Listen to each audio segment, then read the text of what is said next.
Hare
अवघे जे तीर्थे घडती एक वेळा अवघे तीर्थे घडती एक वेळा अवघे तीर्थे घडती एक वेळा अवघे तीर्थे घडती एक वेळा चंद्रभाग डोळा देखी देया चंद्रभाग डोळा देखी देया चंद्रभाग डोळा देखी देया पापे गेले दिगंतरी अवघे पापे गेले दिगंतरी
अवघित तीर्थे घडती एक वेळा अवघित तीर्थे घडती एक वेळा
अवघीची तीर्थे घडती एक वेळा, अवघीच तीर्थे घडती एक वेळा, चंद्रभागा डोळा देखिल्या.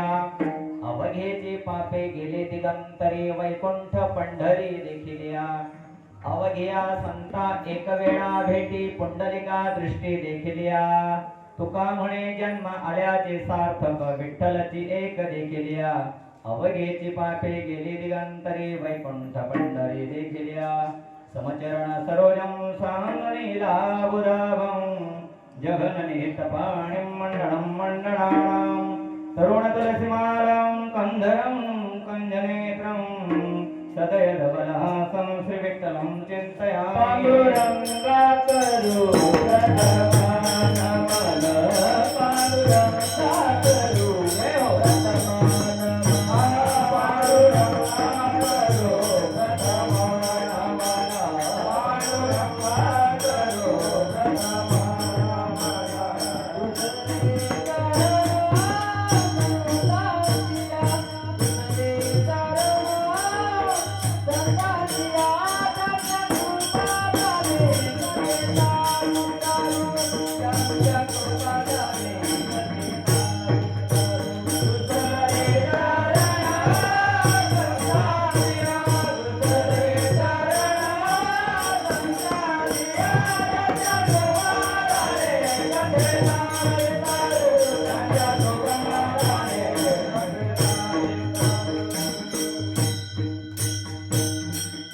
पांडुरंगाकरू प्रथमान मन, पांडुरंगाकरू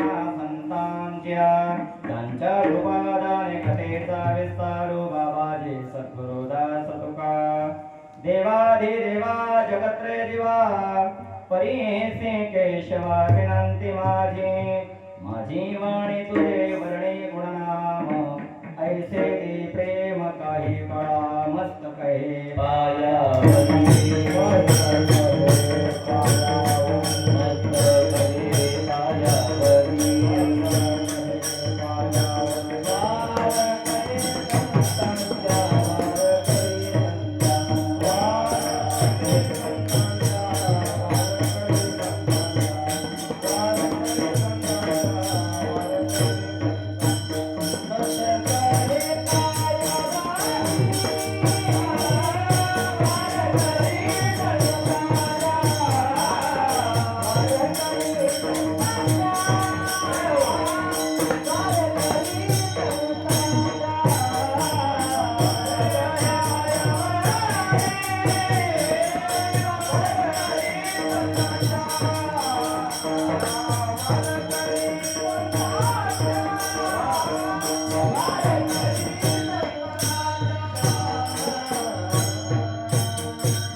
अवघीच तीरते घडती एक वेळा अवघीच तीरते घडती एक वेळा चंद्रभागा डोळा देखिल्या अवघीच पापे गेले दिगंतरी वैकुंठ पंढरी देखिल्या प्रस्तुत प्राप्त स्थळी प्राप्त प्रसंगी भगवत चरणारविंदी सेवा समर्पित करण्याकरता म्हणून दाखवलेला अभंग जगद्गुरु संत श्रेष्ठ श्रीमंत श्री तुकोबाराय महाराजांचा पंढरीपर प्रकरणातील अत्यंत गोड आणि महत्वाचा अभंग आहे. विठ्ठल विठ्ठल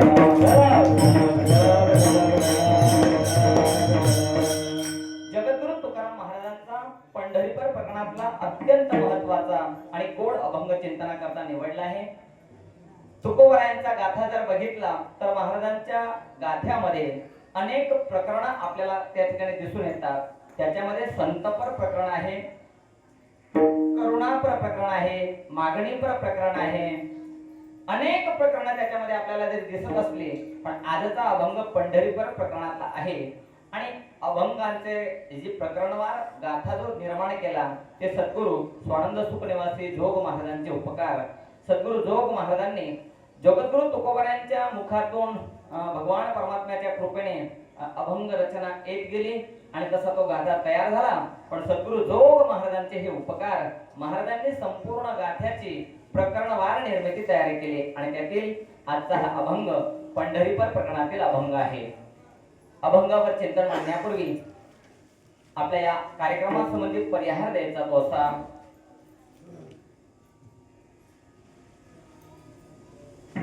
राधे गोविंद एक आपला आश्रम श्री क्षेत्र कासोदा येथून आपला हा भगवान पंढरीनाथांच्या दर्शनाकरता निघालेला हा दिंडी सोहळा, श्री क्षेत्र पंढरपूर पर्यंत निघालेला दिंडी सोहळा. दिंडीचे आमचे संस्थापक, संचालक आणि अध्यक्ष आदरणीय हरिभक्तपरायण श्रीमद भागवताचार्य वाणीभूषण प्रेममूर्ती किशोरजी महाराज कासोदेकर आणि महाराजांच्या नेतृत्वाखाली अत्यंत गोड आणि अशा प्रकारचा आपला दिंडी सोहळा जवळजवळ 17 दिवसापासून 21 नाही मला चालल्यानं पण कळालं नाही, मी चाललो नाही त्याच्यामुळे मला कळालं नाही. आज 20वा दिवस आहे आणि जवळजवळ 20वा मुक्काम आपला सोलापूर जिल्ह्यामध्ये आणि आपला पांगरे गावामध्ये भगवान भैरवनाथांच्या या पवित्र दरबारामध्ये, माता जोगेश्वरीच्या या दरबारामध्ये आणि पांगरे गावामध्ये या ठिकाणी आपला दिंडी सोहळा येऊन ठेपलेला आहे. ज्यांच्याकडून आपल्या संपूर्ण वारकरी मंडळींकरता उत्तम अशा प्रकारे भोजनाची व्यवस्था या ठिकाणी ग्रामस्थ मंडळींमध्ये आपल्या पांगरे गावामध्ये ज्यांनी केलेली आहे असे आदरणीय आपल्या याच गावातील वस्तीवर राहतात आदरणीय आमचे गाढे आप्पा असतील, त्यांचे सुपुत्र अण्णासाहेब असतील आणि या गाढे परिवाराने आजचा हा आपल्या दिंडी सोहळ्याचा भोजनाचा या ठिकाणी व्यवस्थापनाचा संपूर्ण मुक्काम यांच्याकडे आहे. अगदी भैरवनाथांच्या दरबारामध्ये आल्यानंतर इतकं प्रसन्न वाटतं महाराज. काय ती पूजा आहे, कशी पूजा असेल, टाळ्या वाजवायच्या. जे आमचे पुजारी महाराज असतील ना त्यांच्याकरता सगळ्यांनी टाळ्या वाजवलेल्या आहेत. वा कसे वा महाराज. गुरव दादा आदरणीय आमचे गुरव दादा अशी सुंदर पूजा केलेली आहे. प्रत्यक्ष भैरवनाथ महाराज, आईसाहेब गिरजा माता, जोगेश्वरी माता आणि बोलायलाच करतात आपल्याशी असं वाटतंय. एकदम सुंदर आणि असं प्रसन्न वातावरण भैरवनाथांच्या या दरबारामध्ये. भैरवनाथ भगवान म्हणजे तुम्ही काशी विश्वनाथला जा, उज्जैनला महाकालेश्वरांचं दर्शन घ्या, भगवान भोलेनाथांचं दर्शन कितीही घ्या हो, पण आमच्या भैरवनाथांना जर भेट नाही दिली ना दर्शन अपुरं आहे तुमचं. आणि ते दर्शन तुम्ही आता कुठेही घ्या, इथं भैरवनाथांचं प्रत्यक्ष दर्शन आहे. असं भैरवनाथांच्या दरबारामध्ये उपस्थित संत महंत भाविक सज्जन माता भगिनी संपूर्ण वारकरी मंडळी, आमचे विणेकरी आदरणीय आमचे शुभम महाराज असतील, त्याचप्रमाणे सगळेच वारकरी मंडळी, ज्येष्ठ श्रेष्ठ वारकरी, आपल्या भागातील संपूर्ण परिसरातील वारकरी मंडळी. कारण माझ्याकडे वेळ कमी आहे, 20 पेक्षा 10 ओव्हरींचा सामना माझ्याकडे आहे. विठ्ठल विठ्ठल.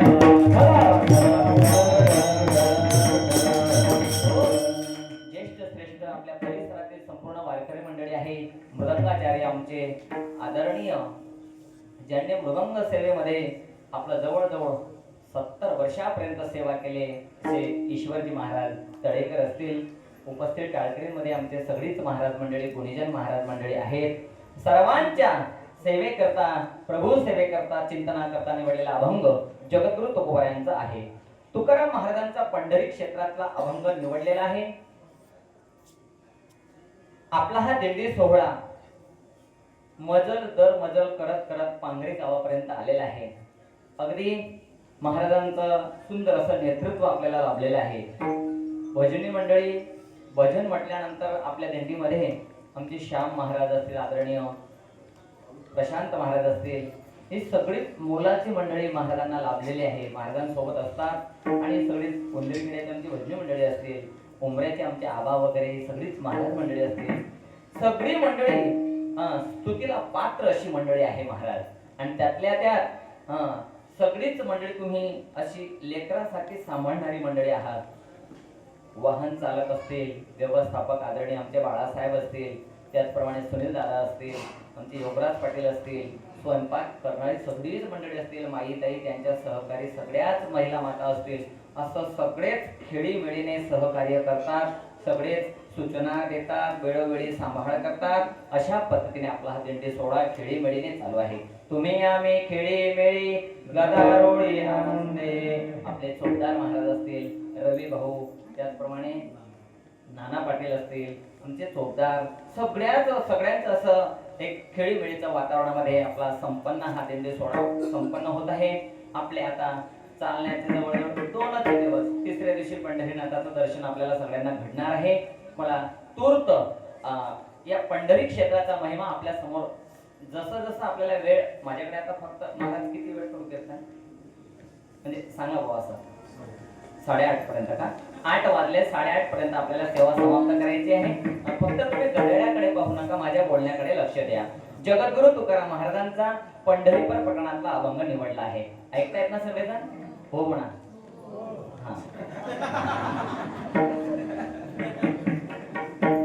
महाराजांच्या गाथ्यामध्ये जर पाहिलं, तुकोबारायांच्या गाथ्यामध्ये, तर पंढरीपर प्रकरणातले अनेक अभंग आहेत. पण काही असे अभंग आहेत, काही असे अभंग आहेत, त्या अभंगांमध्ये फक्त चंद्रभागा तीर्थाचं वर्णन दिसतं, काही अभंगामध्ये पंढरी क्षेत्राचं वर्णन दिसतं. मी कशाला काय शब्द वापरतो आहे हे मात्र बारकाईने ऐका. चंद्रभागेला तीर्थ म्हणतोय, पंढरीला क्षेत्र म्हणतोय. पुंडलिक, काही अभंगांमध्ये पुंडलिकरायांसारख्या संतांचं वर्णन दिसतं तुकोबारायांच्या, आणि काही अभंगामध्ये फक्त पांडुरंगाचं वर्णन दिसतं. पण आज जो सेवेकरता अभंग निवडला त्याच्यात चंद्रभागा तीर्थ, पंढरी क्षेत्र, पुंडलिकरायांसारखे संत, पांडुरंगासारखा देव, चौघांचं एकत्रित वर्णन केलेलं आहे. विठ्ठला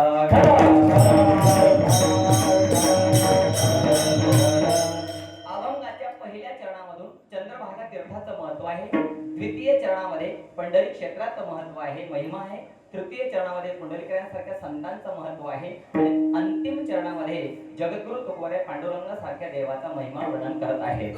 काही लोकांचं असं म्हणणं असतं, का हो महाराज, काही लोक असं म्हणू शकतात, तुकोबाराय काय तुम्ही चंद्रभागा नदीचं महत्व सांगतात? आमच्याही भागामध्ये नद्या आहेत ना हो. आपण समजा सगळेच वारकरी जवळजवळ जळगाव जिल्ह्यातून आहोत आपण, धुळे जिल्ह्यातील 1-2 वारकरी आमचे साहेबांसारखे असतील तर धरून घेऊ. काही लोक म्हणतील आमच्याकडे तापी मैया आहे, गिरणा माता आहे, आमच्याकडे पांझरा नदी आहे. तुम्हाला कशाला राग द्यायचा? धुळे जिल्ह्यात अनेर माता आहे आमच्याकडे. तुकोबाराय आमच्याकडे सुद्धा नद्या आहेत. मग आमच्याकडच्या नद्या आणि तुमची चंद्रभागा नदी याच्यामध्ये काय विशेष मानायला पाहिजे? काही लोकांचं याच्या पुढचं जाऊन बोलणं असतं, का हो तुकोबाराय आमच्या इकडे शहर गाव आहेत, जळगाव, धुळे, नंदुरबार, नाशिक, सोलापूर, करमाळा, आमच्याकडे शहर गाव आहेत. मग तुमच्या पंढरी क्षेत्र हे सुद्धा शहर गाव आहे, त्याच्यात आणि आमच्या शहर गावामध्ये काय फरक दिसून आला तुम्हाला? काही लोक म्हणतील महाराज आमच्या गावामध्ये जुनी म्हातारी लोक दिसतात, तसं तुमचा पुंडलिकराय एखादा जुना म्हातारा माणूस असेल, काय त्याच्यामध्ये विशेष मानायला पाहिजे? आणि काही लोक म्हणतील आमच्याही गावामध्ये तुकोबाराय पांडुरंग परमात्म्याची छोटी छोटी मंदिरं असतात, त्याच्यामध्ये आम्ही छोट्या छोट्या प्रतिमा स्थापन केलेल्या असतात, त्या पांडुरंगात आणि तुमच्या पंढरीच्या पांडुरंगामध्ये काय विशेष मानायला पाहिजे, असं काही लोकांचं म्हणणं असतं. याच्याकरता उत्तर देतो, चंद्रभागा तीर्थ पंढरी क्षेत्र पुंडलिकरायांसारखे संत आणि पांडुरंगासारखा देव या चौघांकडे बघत असताना सामान्य दृष्टीने पाहून चालणार नाही. सामान्य दृष्टीची गरज नाही, त्याच्याकरता एका विशेष दृष्टीची गरज आहे. आणि त्या दृष्टीचं नाव जर असेल तर श्रद्धेची दृष्टी. श्रद्धेची दृष्टी नसेल तर तुम्हाला चंद्रभागा सामान्य नदी वाटेल. श्रद्धेची दृष्टी जर तुमच्याकडे नसेल तर तुम्हाला पंढरी शहरगाव वाटेल. श्रद्धेची दृष्टी जर आपल्याकडे नसेल तर पुंडलिकराय म्हातारा माणूस वाटेल गावातील. आणि श्रद्धेची दृष्टी नसेल तर पंढरीनाथ परमात्मा गावातल्या प्रतिमेप्रमाणे वाटेल. विठ्ठला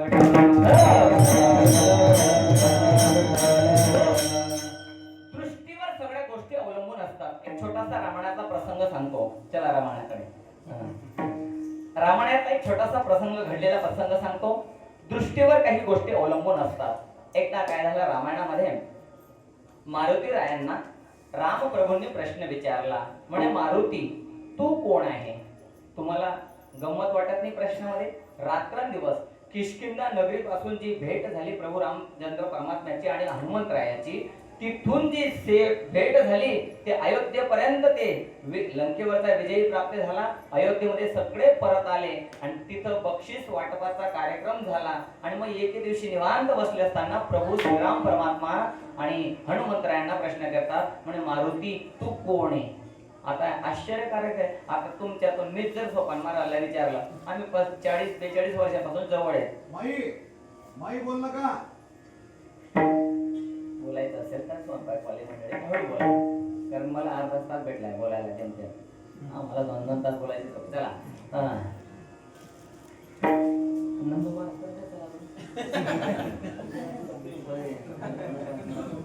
चला शेर नाही घर वेगळा अर्थ काढू नका तुम्ही. मला वाटलं कुठे गेले बाबा बाहेर वगैरे असं. तर आपला विषय आपलं काय चालू होतं? मला हनुमंतराय मारुतीरायांना प्रश्न केला की तू कोण? आता जर आमच्यातच प्रश्न केला, आम्ही 40-42 वर्षापासून जवळच आहेत, मी आणि सोपान महाराज. आणि सोपान महाराजांनी मला प्रश्न केला, मी त्यांना प्रश्न केला, भाऊ तू कोण? तुम्ही म्हणणार का हो तुम्ही एवढे जवळ आहे तर तुम्ही म्हणता तुम्ही कोण? तर असा प्रश्न साहजिक निर्माण होतो. देवाने प्रश्न केला मारुती तू कोण? याचं उत्तर मला दे. हनुमंतराय म्हणाला, हनुमंतराय म्हणजे बुद्धिमताम वरिष्ठम किंवा ज्ञानीनाम अग्रगण्यम. सगळ्या ज्ञानांमध्ये अग्रगणी स्थान जर असेल तर मारुतीरायांचा. किती सुंदर भजन गायला आमच्या बाळाभाऊने. कृपा करा महाराज, तुम्ही सुंदर भजन गायला तुम्ही. आता एकदम ट्रॅकवर प्रत्येक भजन बरं. तुम्ही जागेत बोला पण मम्मा कालजी महाराज मस्त थोडे लेट आले पण थेट जागेवर आले. महाराजांनी ज्ञानोबरायांच्या सुंदर असं चिंतन मांडलं. ज्ञानोबरायांच्या अभंगावर रामकृष्ण नामे ही दोन्ही साधे आदरणीय जगदीश महाराज. आणि योगायोग ही सेवा माझ्याकडे आली.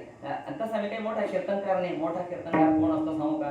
ज्याच्याकडे 4 व्हीलर गाडी आहे, ज्याची मग मोठी दाढी वाढली, कमीत कमी ज्याची आमच्या किशोर महाराजांसारखी बॉडी आहे. आपल्याकडे गाडी बी नाही, दाढी बी नाही, पण एक प्रेमाचे हात नाही. आम्ही मित्र प्रेम आहे आमचं. वेगवेगळे आहेत आम्ही नात्याने. तुम्ही नुसतं हसू नका, येशा तुम्ही लगनले. महाराजांनी प्रेमाच्या आज्ञेनुसार सांगितलं, महाराज सेवा करा. सेवा आहे महाराज. पंढरीच्या वाटेने आपण सगळेच सेवा करत चाललो. तुम्ही चालतायत ना, तुमची सेवा आहे. आता बसले, तुमची सेवा आहे. अन्नदान करणारी मंडळी आमचे आप्पा वगैरे असतील, ही सेवा आहे महाराज. विणेकरी महाराज सेवा, आपली प्रत्येकाची सेवा आहे. आमची सगळ्यात महत्वाची सेवा आमच्या झेंडेकरांची आहे. महाराज झेंडेकरांची खरी सेवा असते. दिंडी म्हटली की झेंडा आहे, नाक असतं दिंडीचं. नाक असतं, नाकावरून असतं सगळं समजतं. मग काय म्हणजे ते नाक नाही म्हणायचं मला व्यवहारातलं. आपण सरळ नुसतं साधारण नाक पाहतो, मशीने पाय ठेवलेलं, ते नाक नको पाहतो. नाक म्हणजे एक लक्षण आहे चांगलं. फटाक्याने दिंडीची ओळख होते. फटाक्याचा कलर कसा आहे त्याच्यावरून दिंडीची ओळख होते. वारकऱ्यांची ही दिंडी आहे आपला. विणेकरी आणि झेंडेकरी ही 2 महत्वाची स्थानं असतात. तुम्ही एकदा दिंडी चालक, दिंडीतले महाराज यांचं दर्शन घेऊ नका. एकदा म्हणजे घ्याच तुम्ही, पण एकदा नाही घेतलं तरी चालेल, पण विणेकरी आणि झेंडेकरीचं दर्शन घ्या. विठाला झेंडेकरी आणि विणेकरी म्हणते मार आले तारीख दिली पडी बोलले. ते पण एक महत्व सांगतो. हा महिमा आहे त्यांचा, खोटी गोष्ट नाही. जेवढे झेंडेकरी असतील मी त्यांना विचारेल, चापडगावला आल्यानंतर अगोदर दर्शन घेतलं की नाही सांगा, कोण झेंडेकरी असतील त्यांनी? पुढे 2 झेंडे घेतो होतो आणि 21 झेंडे घेतो की ना बाप. हा तुम्ही बरोबर. दर्शन घेतलं होतं तुमच्या अगोदर. तुम्ही म्हणे आमना पायानं पडा. हो काका तुम्हाला महत्व आमले माहिती आहे. असो मारुतीरायांना प्रश्न केला, मारुती तू कोण? दृष्टी करता मी विषय एक बाहेर गेलो. दृष्टीवर काही गोष्टी अवलंबून असतात. मारुतीराय रात्रंदिवस देवाच्या सान्निध्यामध्ये असताना प्रश्न केला, तू कोण? मारुतीराय म्हणतात, देवा तुम्ही जो प्रश्न केला त्याचं उत्तर मला 3 प्रकारांनी देता येतं. एका प्रकाराने नाही, 3 प्रकारांनी. भगवान म्हणायला लागले, 3ही दृष्टीने उत्तर देऊन टाक. आता पहिल्या दृष्टीने, दुसऱ्या दृष्टीने, तिसऱ्या दृष्टीने. दृष्टी करता मी उदाहरण सांगतोय. मारुतीराय बोलतात, देहदृष्ट्या तू दासोहम, जीवदृष्ट्या तू दंशकः, आत्मदृष्ट्या तू एवाहम इति मे निश्चला मतिहि. देवा तुम्ही जर देहाच्या दृष्टीने मला प्रश्न केला असेल, तू कोण? तर माझं उत्तर असेल, देहदृष्ट्या तू दासोहम, मी तुमचा दास आहे. मारुतीराय दास होते महाराज. किती दास? दासत्वाने काट हनुमंत पैसे, दासत्वाने काट हनुमंत पैसे,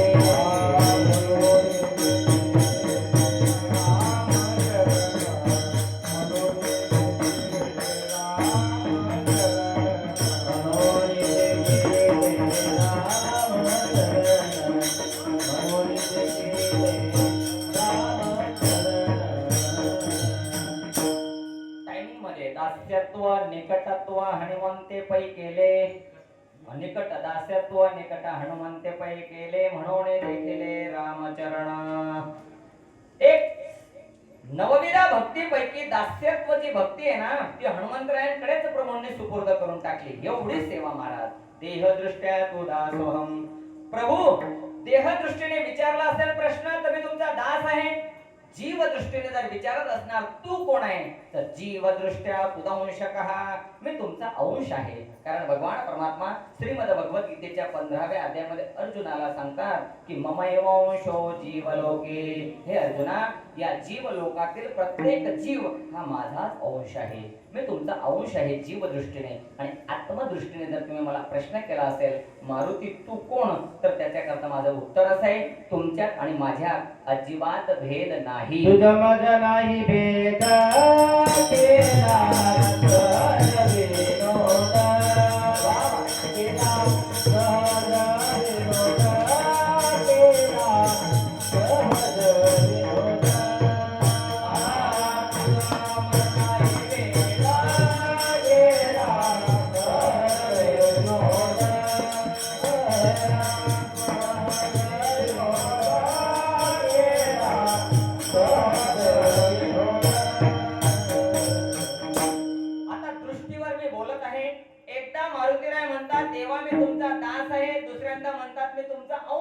तिसऱ्यांदा म्हणतात तुमच्यात आणि माझ्यात भेद नाही.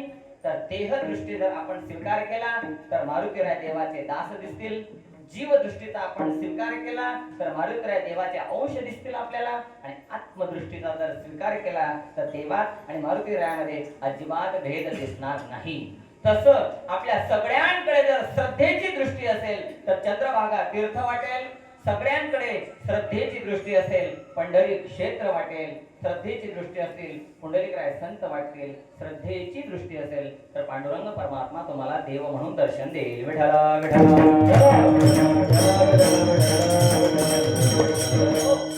मी तीर्थक्षेत्राविषयी बोलण्याचा प्रयत्न करत आहे.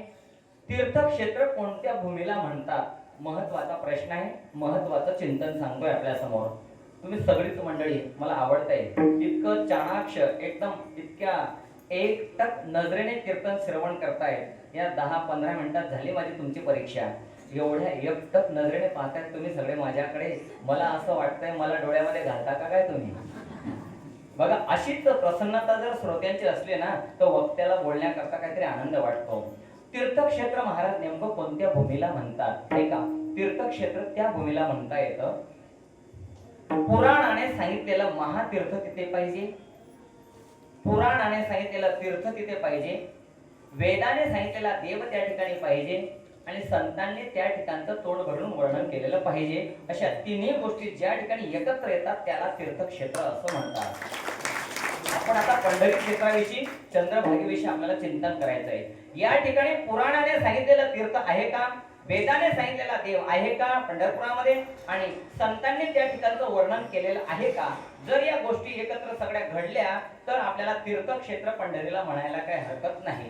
पहिला मुद्दा, पुराणाने सांगितलेलं तीर्थ पाहिजे. कालच आदरणीय आमच्या महाराजांच्या मुखातून आपण दृष्टांत ऐकला. पुराणाने सांगितलेलं तीर्थ तिथे आहे का? लोहदंड तीर्थाचा विषय महाराजांनी काल सांगितला. ओघाने महाराजांनी स्पष्ट करून सांगितला. चंद्राकडून इंद्राकडून दोष घडले. कथा भाग कोणी चंद्र सांगतो, कोणी इंद्र सांगतो. मी सगळ्यांच्या याच्याकरता मी सांगितलं. चंद्राकडून जेव्हा दोष घडले, हा इंद्रायणी इंदोरसी, चंद्राकडून जेव्हा दोष घडले ते दोष निवारण करण्याकरता सगळ्या देवांकडे चंद्र फिरतोय. शेवटी भगवान भोलेनाथ बाबा महादेवांनी सांगितलं, आशुतोष भगवान महादेवांनी काय केलं? लोखंडाचा दंड दिला. महाराजांनी काल दृष्टांत सांगितलाच. तो लोखंडाचा दंड ज्या तीर्थामध्ये तरेल त्या तीर्थामध्ये तुम्ही स्नान करा, तुमचे सगळे दोष निवृत्त होतील. असं ज्या वेळेला चंद्राला माहिती पडलं, सगळ्या तीर्थामध्ये चंद्र जातोय, प्रत्येक तीर्थामध्ये लोखंडाचा दंड आहे, तो तीर्थामध्ये टाकतोय, तो सहज पाण्यामध्ये अलगद बुडून जातोय. करता करता करता दिंडीरवनामध्ये आलेला आहे पंढरपूर क्षेत्रामध्ये. आणि चंद्रभागा तीर्थामध्ये ज्या वेळेला त्याने आपला लोखंडाचा दंड त्या ठिकाणी असा ठेवला, पाण्यावर ठेवल्याबरोबर पाण्यावर तरंगायला लागला. आणि तेच आज सुद्धा लोहदंड तीर्थ म्हणून प्रसिद्ध आहे. पुंडलिक रायांच्या समोर आपण ज्या वेळेला जाऊ दर्शनाकरता, पुंडलिक रायांच्या समोर असं चौकोनी दगडाचं बांधकाम आहे. तिथं लिहिलेलं पण आहे लोहदंड तीर्थ. आणि तिथं अजून खाली अशी टीप लिहिली, येथे दगडाची नाव पाण्यावर तरंगते. दगडाची नाव आहे तिथं. दगडाची नाव म्हणजे आपल्याकडे पूर्वी सांभार वाटण्याकरता, मसाला वाटण्याकरता काय असायचं आपल्याकडे? काय तुम्ही नको सांगा हो, तुम्ही मसाला वाटत. पाटा वरवंटा पाटा, बरोबर. असा त्रिकोणी आकाराचा असायचा तो असा. तशा आकाराची ती नाव आहे. वर फक्त लाकडाचा खटाडा तयार केलेला आहे. आम्ही सगळे पंढरपुरामध्ये असताना पांडुरंग आपल्या वाळवंटामध्ये सप्ताह करता असायचो आम्ही महिनाभर. पंढरपूर म्हणजे आमच्या करता घर. जसं तुम्ही घरी राहता ना तसं आम्ही 3 जण राहायचो. पांडुरंग परमात्म्याचं दर्शन आमच्या भाग्यामध्ये असते. मी आता मध्ये सांगू नये पण ते झालंय दर्शन तर आम्ही काय सांगू. रोज आम्ही असं दर्शन घ्यायचो देवाचं, सगळीच मंडळी. कसं दर्शन घ्यायचो? आम्हाला आमचे टाइम ठरलेला व्हायचा. बडवा बी राहायचा आणि पुजारी बी नाही, कोणीच नाही, फक्त पांडुरंग आणि आम्हीच. तुम्ही नुसतं ऐकला ना का? फक्त पांडुरंग आणि आम्हीच, कोणीच नाही, पुजारी बी नाही. असे दर्शन घ्यायचो गावातल्या दर्शनासारखे. हेच आमचं परम भाग्य, हेच आमचं खरं दर्शन. तुम्ही थांबावर तिकडे सेकंदवर बी थांबू देणार नाही. तर हेच भाग्य होतं आमचं. गावासारखं राहायचो आम्ही, वर्षभर राहायचो आम्ही. म्हणजे असं चातुर्मासाला राहायचो असं बी नाही. इतरही वेळेला आम्ही पंढरपुरात राहायचो. तिथल्या मुलांमध्ये क्रिकेट खेळायचं, तिथल्या मुलांमध्ये राहायचं. सगळं म्हणजे गावात सगळे असे ओळखीत आमची गावासारखी पंढरपुरात हे सगळे आम्ही सोबत राहायचो. हे आमचं परम भाग्य. बघा त्या ठिकाणी कोळी बांधवांच्याकडे पुंडलिकरायांची सेवा आहे. मग आम्ही त्या पुंडलिकरायांच्या सप्ताहामध्ये राहायचो. महिनाभर राहायचा. 15 दिवस जळोजी मनोजी महाराजांचा उत्सव. तिथं कोळी मंडळीकडची सेवा आहे. कारण नदीमध्ये जो भाग आहे महाराज, काय जो जिथलं तिथलं सामर्थ्य असतं महाराज. वस्तू सामर्थ्य, व्यक्ती सामर्थ्य असतं. नदीमा आपण उड्या मारायचं ना, आपण सगळं ते पुंडलिकरायांची एवढी सेवा, तो गाळ काढणं, खूप सेवा करावी लागते. कोळी बांधव त्या ठिकाणी अशी सेवा करतात महाराज. त्यांच्यासारखी सेवा नाही कोणी करू शकत. तिथले कोळी पाटील, आदळराव वगैरे सगळीच मंडळी. तर ती मंडळी सेवा करतात महाराज. आमचे घरासारखे संबंध. मग आम्ही काय केलं, एकदा आमची थोडीशी लहानपणाची बुद्धी, जी वस्तुस्थिती ती तुमच्या समोर प्रगट करतोय.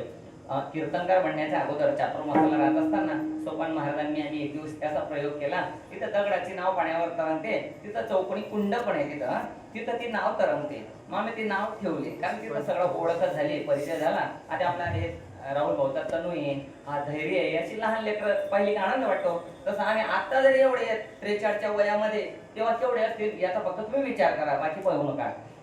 आता एवढं आहे आमचं 43च्या रनिंग मध्ये, अशी आमची बॉडी, स्टील बॉडी. तेव्हा कशी असते त्याचा विचार करा तुम्ही. एकदम छोटे छोटे दिसायचो आम्ही. सगळे प्रेमच करायचे आमच्यावर. आता सगळे प्रेमच करतात. जग्गू दादा होते आमचे. मग आम्ही त्याच्याकडून नाव घेतली. हात नाही लावू देत, पण मग आम्हाला घे लेकरावून घेऊन जा. आम्ही त्या कुंडात टाकली ती तरंगायला लागली. लोहदंड तीर्थाचं महत्व सांगतोय. आज तुम्ही सुद्धा तो प्रयोग करू शकता.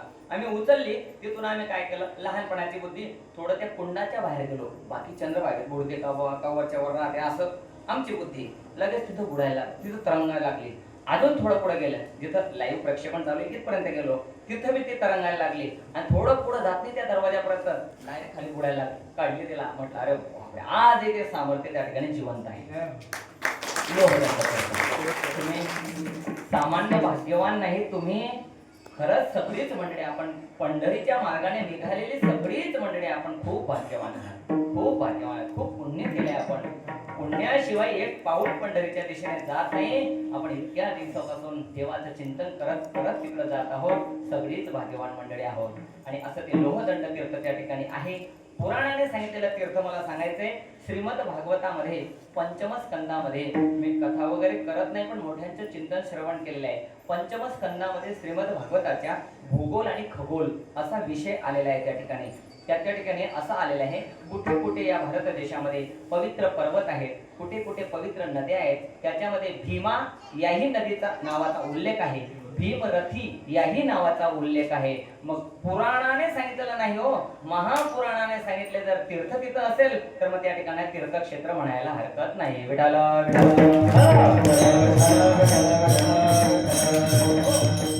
दुसरा मुद्दा होता, वेदाने सांगितलेला देव त्या ठिकाणी आहे का? पुराणाने सांगितलेलं तीर्थ आहे, सिद्ध झालं. वेदाने सांगितलेला देव पंढरीत आहे का?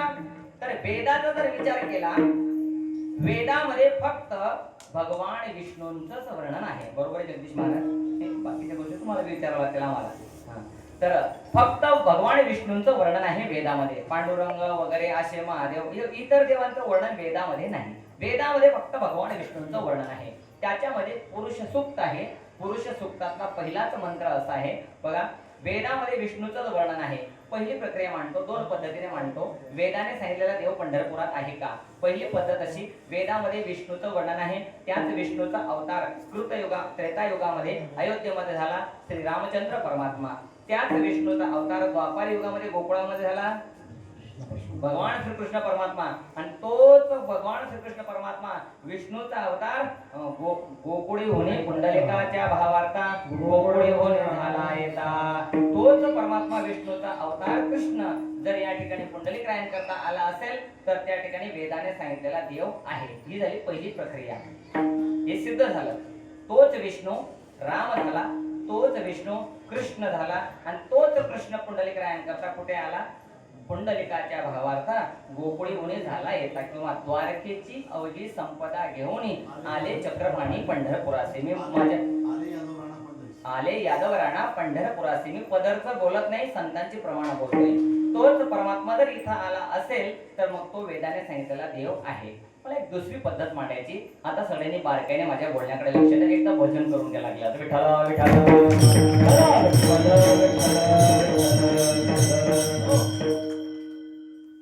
वेदामध्ये पुरुष सूक्त म्हणून असा भाग आहे. त्या पुरुष सूक्ताचा पहिलाच मंत्र, त्याच्यामध्ये त्या परमात्म्याचं वर्णन केलेलं आहे त्याच्यामध्ये. आणि त्याच्यामध्ये असं एक सूत्र आहे, स भूमिं विश्वतो वृत्वा त्योतिष्ठ दशांगुलम. ऐकतायत का सगळ्यांनी? ऐकलं ना? हा, मस्त हो म्हणा. स भूमिं विश्वतो वृत्वा त्योतिष्ठ दशांगुलम. त्याच्यातले सूत्र आहे, अर्धच सूत्र मी सांगितलं. आणि त्याचा अर्थ असा आहे, हा परमात्मा इतका व्यापक आहे, सगळ्या सृष्टीला, सगळ्या याला वापरून, सगळ्या पृथ्वीला व्यापून 10 अंगुल तो परिमाणाने जास्त शिल्लक आहे. स भूमी विश्वतो वृत्वा त्योतिष्ठ दशांगुलम. याच्यामधून मला काहीतरी वेगळं सांगायचंय. वेदाने सांगितलेला देव त्या ठिकाणी पंढरपुरात आहे का? या वेदाच्या याच्यामध्ये एक मंत्रोद्धार अशी प्रक्रिया आहे. मंत्रोद्धार प्रक्रिया म्हणजे काय असतं नेमकं, त्याच्याविषयी प्रक्रिया सांगतो. मंत्रोद्धार म्हणजे हा जो मंत्र सांगितला ना, याच मंत्रातून नवीन मंत्र तयार करता येतो. आता मी प्रक्रिया मांडतो.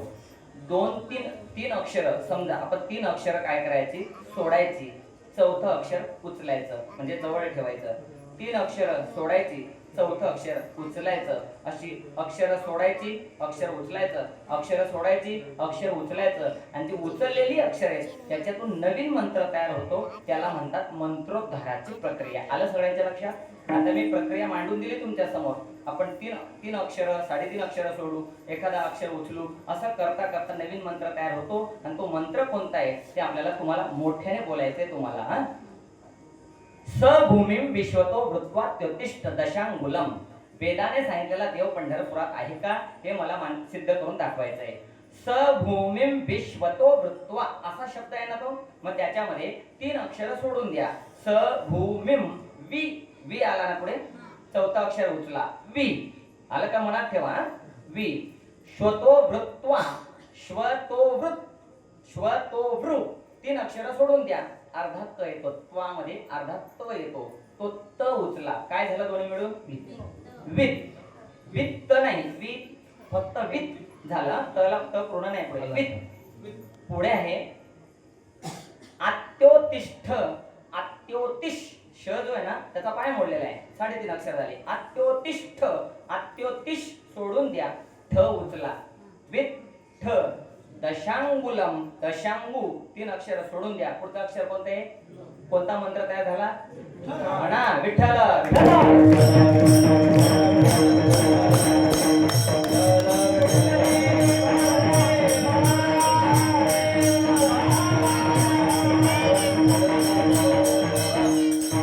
म्हणजे वेदाने सांगितलेला देव त्या ठिकाणी आहे, पुराणाने सांगितलेलं तीर्थ आहे. मग संतांनी त्या ठिकाणचं वर्णन केलेलं आहे का? महाराज सगळ्याच संतांनी तोंड भरून वर्णन केलंय. माऊली ज्ञानोबरायांनी, विश्व माऊली ज्ञानोबरायांनी ज्या वेळेला पहिल्यांदाच पंढरी पाहिली ना, ज्ञानोबरायांच्या मुखातून उद्गार निघाले.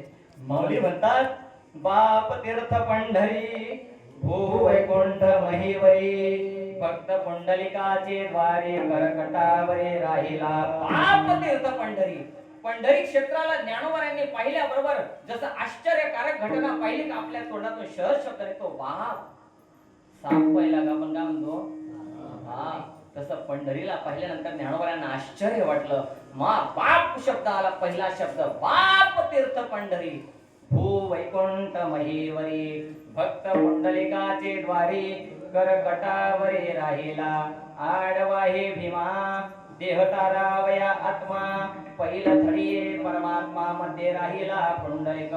या तिचे दर्शन प्राण्या नाही जन्म मरण, पुनरपी आगमन येथे बोलिलेच नाही.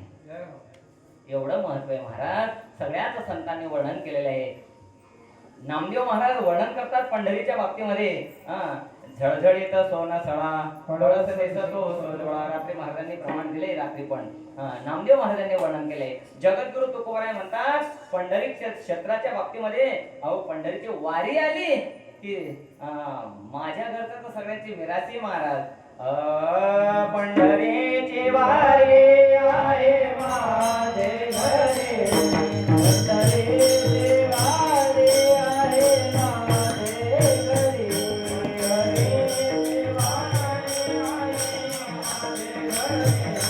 पंढरीची वारी आहे माझे घरी, पंढरीची वारी आहे माझे घरी. आणि कन करी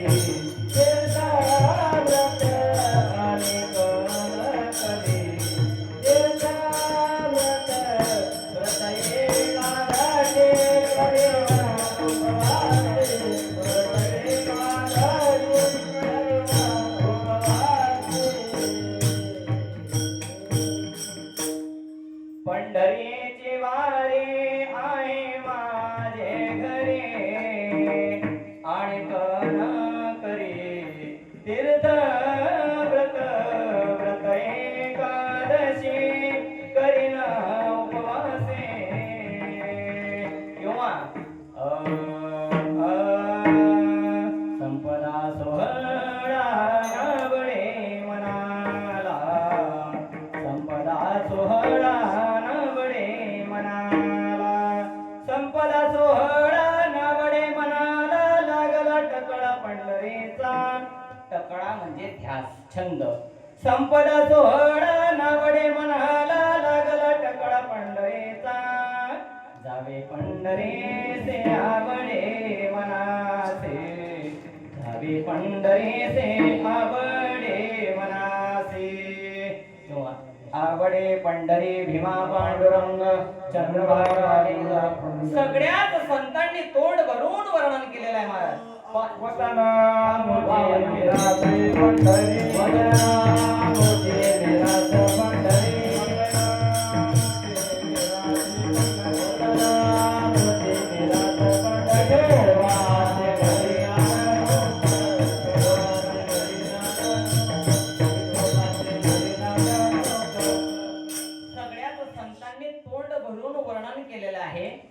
वेदाने सांगितलेला देव आहे, पुराणाने सांगितलेला तीर्थ आहे, म्हणून पंढरी क्षेत्राला तीर्थक्षेत्र म्हणायला काही हरकत नाही.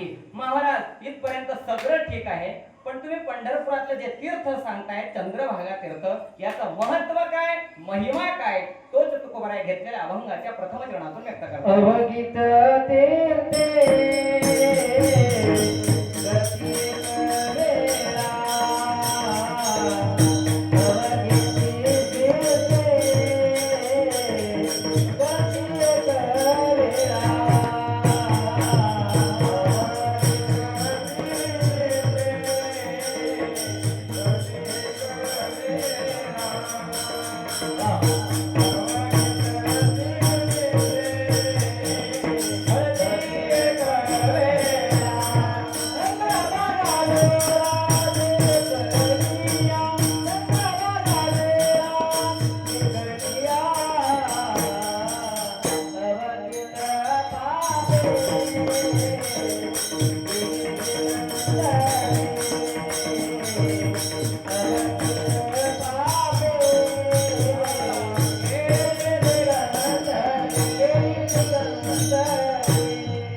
आठवणीमध्ये असण्याकरता ज्यांना गायचे असेल त्यांच्याकरता सांगू. जे तो जे कैसे गाणं नको घ्या, फक्त चाल आहे मस्त चाल मोठे म्हणतात.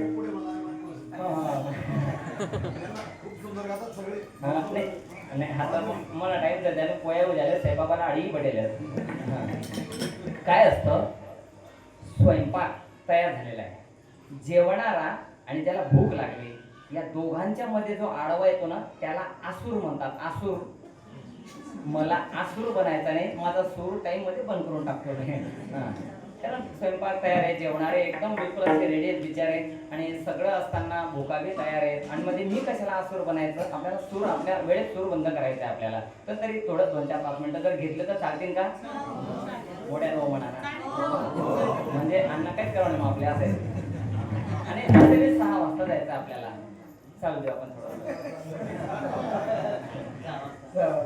अवघेची तीर्थे घडती एक वेळा चंद्रभागा डोळा देखिल्या. हा सर रे आपला लाईन नाव घेतो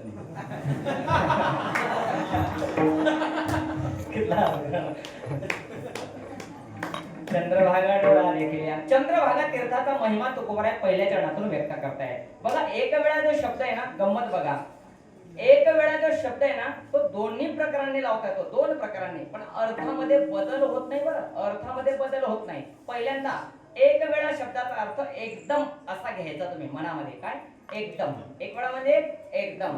अवघेच तीर्थे घडती एक वेळा म्हणजे सगळी तीर्थ एकदम घडतात, पण केव्हा? चंद्रभागा डोळा देखिल्या. चंद्रभागेला डोळ्यांनी नुसती पाहिली का सगळीच तीर्थ एकदम घडतात. आला का सगळ्यांचा अर्थ लक्षात? आता एक वेळा शब्द मागवताना आता आपल्याला पुढे घेऊ आपण, अर्थामध्ये बदल होणार नाही. एक वेळा चंद्रभागा डोळा देखिल्या, तुम्ही एकदाच चंद्रभागाच्या डोळ्यांनी पाहिली.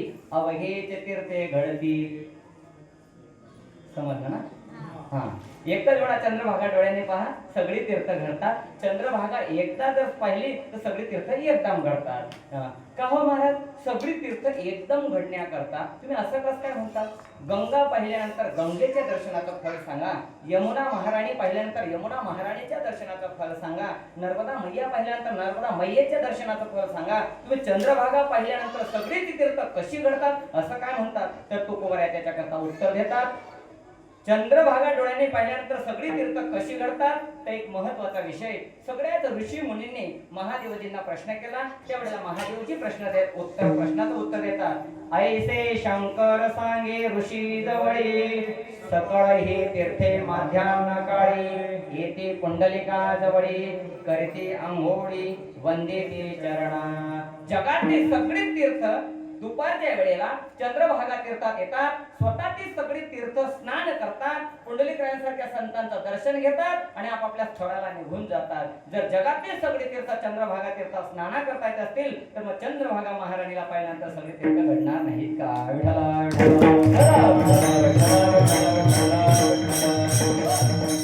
एक जण म्हणाला का तुकोबराय, अहो ज्ञानोबारायांनी तर याच्यापेक्षा सोपा उपाय सांगितलाय. सगळी तीर्थ एकदम घडण्याकरता ज्ञानोबारायांनी पहिल्याच अध्यायामध्ये असा उपाय सांगितलाय ज्ञानेश्वरीच्या, तीर्थेची त्रिभुवनी ती घडती समुद्र अवगाहनी. तिन्ही लोकातील तीर्थ घडण्याकरता सोपा उपाय ऐकतायत ना? सगळी तीर्थ घडण्याकरता सोपा उपाय म्हणजे तुम्ही समुद्रात स्नान करा. समुद्रात स्नान केलं का सगळी तीर्थ तुम्हाला घडतील, ज्ञानोबाराय म्हणतात. ज्ञानोबारायांचं मत. मग सांगा ना तुकोबराय, तुमच्या चंद्रभागेचं महत्वच काय शिल्लक राहिलं? तुकोबराय म्हणतात, समुद्रामध्ये ज्ञानोबारायांना स्नानाची अपेक्षा आहे, स्नान केल्यानंतर सगळी तीर्थ घडतील. पण तुकोबराय म्हणतात, माझी चंद्रभागा नसते, डोळ्यांनी पाहिल्यानंतर सगळी तीर्थ घडतात.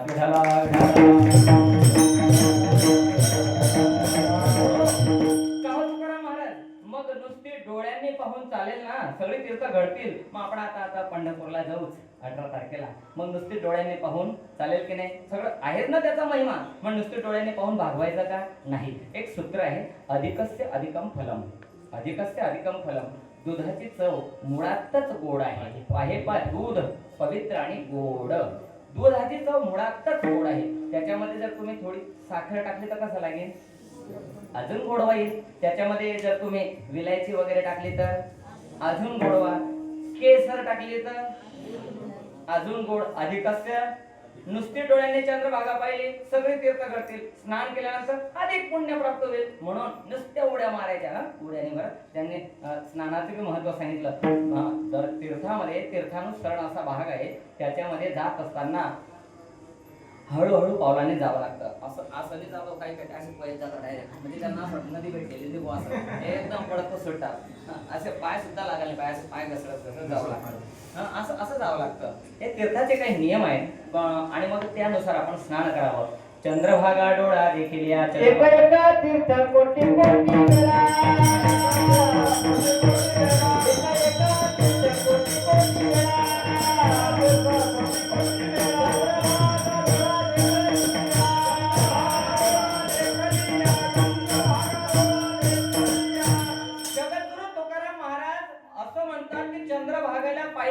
सगळी तीर्थ एकदा पाहिल्यानंतर सगळी तीर्थ घडतात. एकनाथ महाराजांनी अशी उडी मारली. एकनाथ महाराज म्हणतात, एक एक तीर्थ कोटी कोटी वेळा चंद्रभागा डोळा देखील या. काय महत्व आहे महाराज. आणि असा महिमा चंद्रभागा तीर्थाचा आहे. पंढरी क्षेत्राचा महिमा काय? तर अवघीच पापे गेले दिगंतरी, वैकुंठ पंढरी देखील या. पापाचं मूळ जर काही असेल महाराज तर अहंकार आहे. पापाचं मूळ अहंकार आहे. आणि अहंकार जाण्याचं एकमेव ठिकाण जर कोणतं असेल ना तर ते पंढरी आहे. पंढरी. उठा उठी अभिमान जाय ऐसे स्थळ कोण, ते या पंढरीसी घडे खळा पाझर रोकडे. अभिमान नुरे पुरतच नाही, कोड अवघीची पुरे. पंढरपुरात तुका म्हणे मोक्ष देखील कळस, तात्काळ हा नाश अहंकाराचा. किती प्रमाण बोललो लक्षात येत ना? ध्यान ठेवा. अहंकार कोणी किती घरी कसबी असलं महाराज, पंढरपूरच्या रस्त्याने जेव्हा जातो ना आणि पंढरपुरात जेव्हा ते ऐश्वर पाहतो त्यावेळेला सगळा अहंकार विसरून जातो माणसाचा. आपण कोण आहे सगळं विसरून जातो माणूस, सगळं विसरून जातो. आणि अहंकार हे पापाचं मूळ आहे. म्हणजेच पाप जाण्याचं ठिकाण म्हणजे पंढरपूर आहे. अवघे जेणे पाप नासे हे असे पंढरीसी गात जागा प्रेम मागा विठला गोपाळ रघुमाई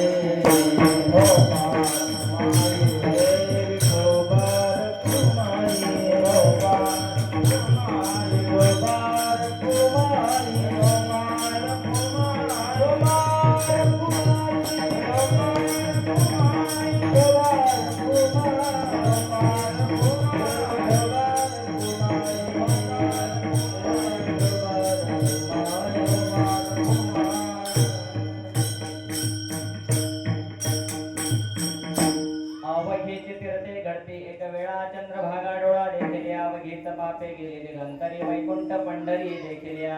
भगवान परमात्म्याने स्वतःच्या राहण्याकरता वास्तव्याकरता निर्माण केलेलं स्थळ म्हणजे ते वैकुंठ. आणि तेच वैकुंठ म्हणजे हे भूवैकुंठ पंढरपूर. पंढरपूर हे स्वतःच्या राहण्याकरता निर्माण केलेलं भगवान परमात्म्याचं ते ठिकाण आहे, ते वैकुंठ आहे. आणि त्याचा महिमा पुंडलिकायांसारखा संतांचा महिमा शेवटी जगद्गुरु तुकोबराय म्हणतात, तुम्ही मनुष्य जन्माला आलात ना, मग तुम्हाला जर सार्थक करून घ्यायचं असेल तर शेवटच्या चरणामध्ये तुकोबराय सांगतायत. पांडुरंग परमात्म्याचं दर्शन घेतलं की तुका म्हणे जन्मा आल्या ते सार्थक. तुका म्हणे जन्मा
अवघीत पापे गेली दिगंतरी वैकुंठ पंढरी देखिल्या.